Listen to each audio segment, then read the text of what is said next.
Amy calling from Dallas, Texas. Hey, Amy, welcome to the show. Thank you. Hey, how can we help? I just had it should be relatively quick, I think, but I've been investing now for about 13, maybe 12 years, and I did my calculation. I have about an 8% return so far. Should I be discouraged by that, or should I kind of think, we're in kind of a downturn, and overall it should end up still being 10? Well, good job with that. 13 years. Are you completely out of debt? Yeah, baby step 7. Woo-hoo! Awesome. That's awesome. So what is your net worth as of today? 2.2 million, I think. So, Amy, I think it you're going to be fluctuates, fine. I think you're going to be. I wouldn't be discouraged with a 2.2 million I net asked worth. George because 1% when I'm 65 is a huge amount of money. Oh, yeah. I mean, a 1% swing, you're saying under or over.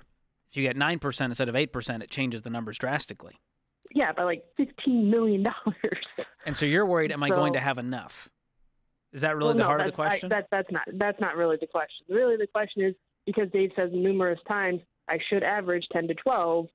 Well, it's not that you should. It's just if you look at the S&P 500 since, the 1920s and 30s, the average return has been. Now, there's been times where it's been down 30%. There's been times where it's up 30%. And so I would not be discouraged by looking at a snapshot of even 12 years and looking at that. Because you're investing over more like a 30-year period, right? True. And even a 30-year period getting 8%, you're still going to be wildly wealthy comparatively to if you didn't invest. Fair. And so I don't look at it in snapshots because you're right. If I looked at my 401k for the last year, I'm going to throw up.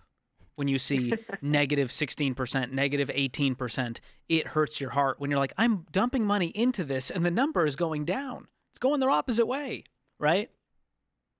Yes. And so I encourage you you can look at it every so often, but the fact that you're here with a 2.2 million net worth, at what age are you?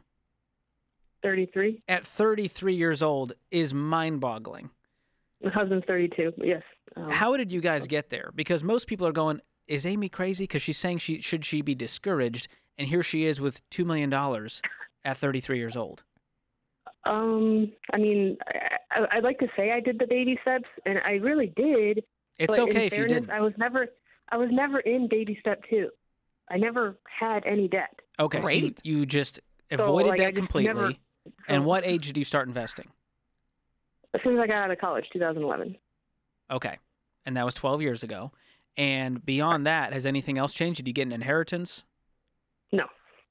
This was all just 401k, your house, your cars? Yes, sir. What do y'all do for a living? Surprise, surprise. We're both engineers. Love it. Love it. Hey, how are you invested right now? What are you investing in? So right now it's a mix between personal residence, 401k, my company stock, which I am diversifying just gradually, and obviously Roth IRAs. So, And are those in mutual funds, index funds? I mean, mainly mutual funds.